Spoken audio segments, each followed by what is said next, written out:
Hi, I'm Tucker, And I'm Sammy. and this is English After Dark.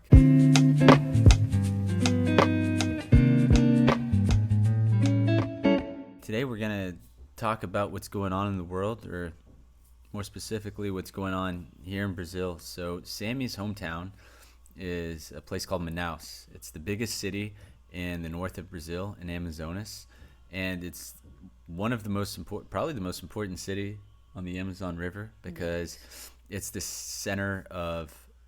It's got the largest port, non-coastal port in all of Brazil, and lots of ships pass through there every day.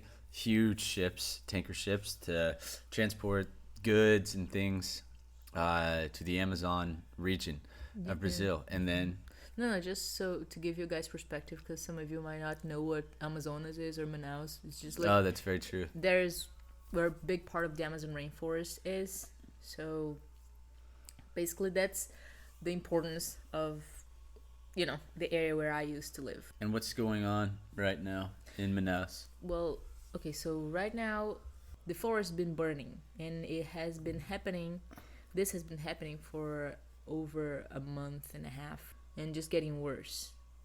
So the air is like one of the worst qualities. I think you checked that information today. Yeah, has the worst air quality, or the second worst air quality in the entire world right now. So her mom and her whole family lives there, and she was showing us the sky is just like a dark cloud, like not a dark cloud, but this very smoky cloud that hangs over the whole city. Yeah. So there is no wind.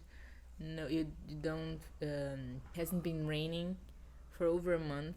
The rivers are extremely dry. Yes, and they have never been this dry. I mean, for as long as I've been alive, they've never been this dry for this long. So, and they're only getting drier too. So, And are fires normal? Do they ever have, when you were younger, did they ever have not fires? to this intensity. To this extent? Not to this extent. Yes. So, this is something that has never happened. The air has been horrible.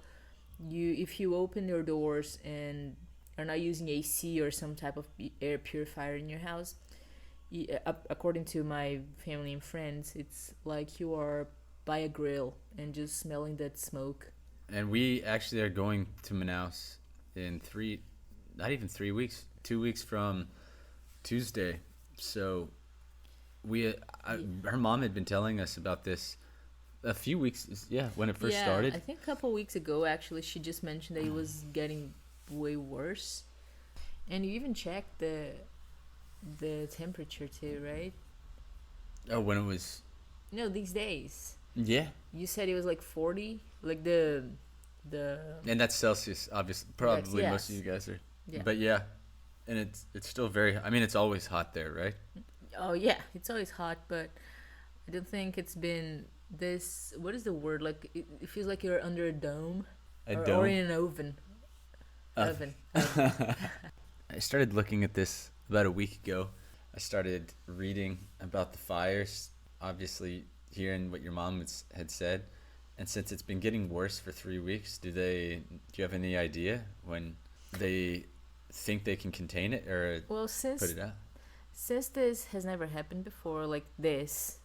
Okay, so opening parenthesis here. During our last government, during Bolsonaro's government, everywhere in the world, I'm not gonna say everywhere, but media, all the big media, was accusing him of destroying the Amazon. Even some celebrities, international celebrities, accused him on their social media or whatever of destroying the Amazon and putting on fire. Is that how you say that? Putting on fire on the forest. Setting fires to Setting fire to the forest. And okay, he was not responsible for that personally, but the new government has made promises of protecting the Amazon during their campaign, and now they have not said a word or addressed the issue even like for 5 minutes at all in anywhere. No social media, no big media, anyways. And so no one is addressing this in Brazil. If you look up the big news, what is the word? News channels? Yeah, news channels. Outlets. News outlets. or even internationally. So my sister lives in the US, and she was even talking on her stories, just thanking her friends for letting her know how the situation is, because she hasn't heard about it. She had not heard about it from from the US media, because in the past the US media was very dedicated to accusing our former president. And this time, the situation is at least 10 times worse, and it's been going on for 10 times longer, and no one has said a thing. She said that if you look it up, Manaus, Amazonas, nothing comes up. No fire, nothing happening. So no one basically in the world knows about it, except people that have connections in Manaus and, someone that lives there to tell them what's happening. So that shows shows a little bit of how media is not to be trusted. Just what happens, in case you guys didn't know before. But yeah, we have no clue when that's gonna happen, if aid is coming. Yeah, that's what I was all. wondering too, because I thought No, because our like the mayor is also not doing anything for it. Obviously, yeah, president's also no one's saying anything about it. So do they know how it started, or do they have ideas of who So would have started these fires? there are situations like, of course, people setting fire to the forest. There are scientists saying that it's El Nino that caused this, but El Nino has happened before and affected before our town as well. The Amazon rainforest as well. It was never like this. So it's not only one thing happening. It's pollution, is people setting fires to the forest, is natural phenomenon. So a lot of things happening. And the thing is, no one is helping us. No one is sending, firefighters. No one is sending help from anywhere.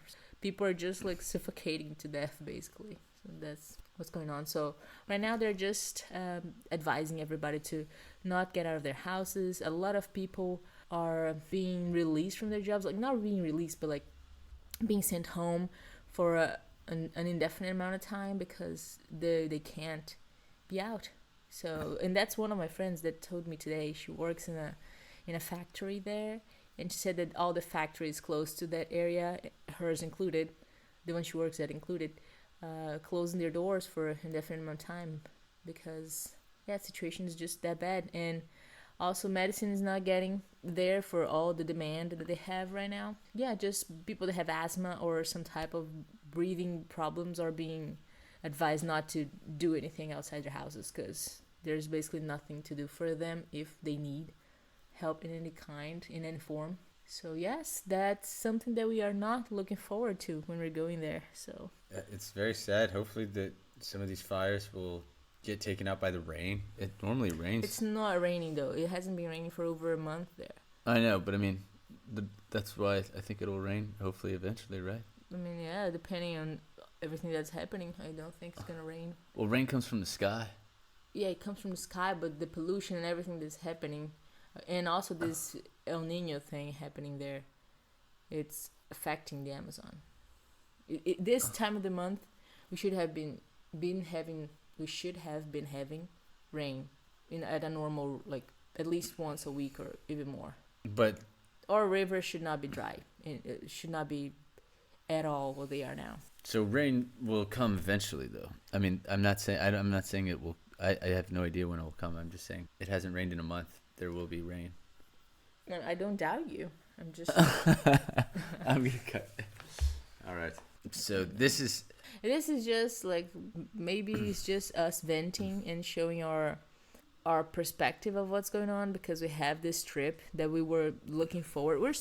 I am still looking forward to this trip, but I'm more worried right now. I mean, I wanted to have Tucker visit these places that he didn't have the chance the first time, because we were so busy doing other, I was gonna go up the river and with her uncle. Just visit a bunch of natural, archaeological and fun places to go, but you won't be able to explore right now. So if this continues. Yes, if this continues. I'm hoping we still have hope, yeah. Yeah.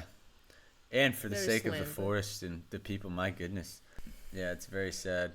We have wildfires in the U.S., but when we have wildfires, they don't stay for, generally, it's like a few days, maybe a week of bad air, but this long of a time, is Yeah, just so you have an idea, the time that I was in the US with you and your family, and that we went through oh yeah, we that drove smoke. through. Yeah, the whole state of Washington was basically under Yeah, smoke. that was the first time that I ever witnessed something like that in my Ah. life. So I had never seen anything like that, and that's what my hometown is like. It's been like for over a month, almost two now. Yeah, and then like we mentioned earlier, we were looking up, or I was looking up, reading about the fires in Manaus earlier today, and saw that it had the second worst air quality according to, I forgot exactly what the source was, but according to what I was reading, it was the second worst air quality in the world. And then yeah, Sammy was just talking about how she'd never really thought about Yeah, air. never really thought about the air quality anywhere in the world. Like, just never occurred to me. You know, when you look at some city and you just see like that smoke, and you're like, oh wow, is it a good place to live or not? Is it too polluted or not? I never really considered the air quality. Like, how do people breathe? Is it like suffocating to live somewhere or not? So yeah, I'm curious to know about the air quality where everybody lives now. Yeah, I because in the Western United States, I've lived in Southern California and the Pacific Northwest, and then experienced it all over the West Coast. We get wildfires, or they get wildfires every year. It's very common. It's just fire season, and but it's not a sustained period of time. It's like 1 week, a few days, a week, maybe 10 days or 2 weeks at the very longest. And yeah, you don't see the sun. The quality of air is equivalent to, it's like smoking a pack of cigarettes if you go outside for more than an hour. But that's basically, yeah. So Manaus is, you're going outside and it's not only 40 degrees Celsius, but you're also basically inhaling like the equivalent of, a pack or 2 packs of cigarettes or whatever. So Wow. do you guys live in a place where the air quality is good, or is this a problem for a lot of people? I never, yeah, I didn't realize the places where, according to World Air Quality Index, the WAQI, it shows the places with the worst air quality, or just air quality around the world. And so Manaus today was second worst in the world. And so it was third worst, and now and now it's second. It's moving up, which Yay, is really you're moving sad. up. Yeah, just behind a place in Indonesia. Oh wow, a place in India, a city that will not be able to say, in both India and Indonesia. There were wildfire. I think there were wildfires. I have a student in Jakarta, Chloe, in her hometown. There was lots of wildfires, and she couldn't go outside. So I'm assuming that it's probably something Same. similar Yeah. that has to do with that. So this is terrible. This is so sad. These indexes, and these are for cities too. So this is not taking into account like little towns, because there's other places in rural areas in the other states like Roraima and Mato Grosso, which is the state to the south of Amazonas, and their air quality is, my goodness, it's like 7-8 times worse than Manaus, according to this World Air Quality Index. So anyway, yeah, we have been taking a look at this and trying to figure out, because we're supposed to be there in 2.5 weeks, and With a baby. with a 1-year-old, Joanna, and we want to go. We're really excited to go there. I mean, I'm super excited to be in Manaus and see your family. Sammy can't wait, but it's weird to think about not being able to, that the air that you breathe, it's gonna hurt you. So anyway, this was to give you guys a little update. You've heard all the news about the war in Ukraine, obviously the war that's going on in Israel, and those are horrible, but we don't know enough about that, and we just know that you can find all of that information somewhere else, pretty much anywhere else. And this is something that it's not as common. You can find some Brazilian news outlets, obviously, that are gonna pick this up, but yeah, Sammy and I wanted to give you guys that, because Yeah, I mean, that not even our president in Brazil is talking about it. He's addressing everything else but our situation. So, he's looking for the ring, because anyways, he looks just like Bilbo Baggins. except He he looks does, like Bilbo Baggins, like angry little brother. I think he looks like the version of Bilbo Baggins that is possessed by one. Yeah. Yeah. When Bilbo gets possessed, that's what he looks like. And but on a happier note, we wanted to bring you guys some good news because that's pretty horrible news, obviously. So, on a happier note, scientists have created natural sponges that soak up nanoplastics. So nanoplastics, nano is just like those tiny, like microscopic forms of plastic you can't see that get broken down, and fish end up consuming them in the ocean, and then the fish has plastic dies from the fish you eat, basically. The fish you eat, yes. So Chinese scientists created experimental sponges out of starch and gelatin, so these natural materials that soak up microplastics, which could be adopted in various places to reduce plastic pollution from entering the oceans. So the sponges are as light as a feather, and inside their pores, like little holes, the microplastics and nanoplastic particles of less than 1/1,000,000th of a meter, which is pretty tiny, can become trapped. And so these researchers at the College of Food of Science and Engineering in Qingdao, which is on the northeast coast of China, wanted to see if they could be applied to cleaning up microplastic pollution, which is a main topic of discussion nowadays. These types of pollution are found even in the Mariana Trench, some of the deepest spots on Earth. When they tested this invention made from the gelatin and the cornstarch, it was able to remove 90% or more or less 90% of micro and nanoplastic particles from environmental and food matrices, including seawater, tap water, and even takeout lunch soup. So the Amazon is on fire right now, and that is horrible news.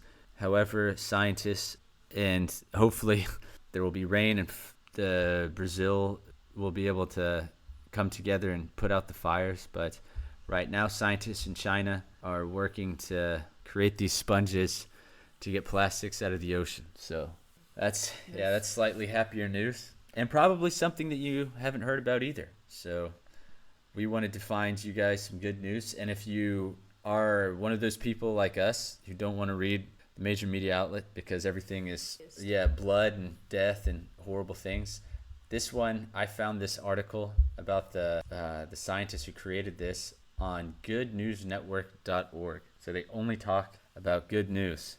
So it's a very wholesome website. You're not going to find any gloom and doom on here. It's going to be good times and rock and roll. So anyway, we hope that this was informative and you guys learned something today. Thank you guys for tuning in, and we will see you in the next episode. Bye.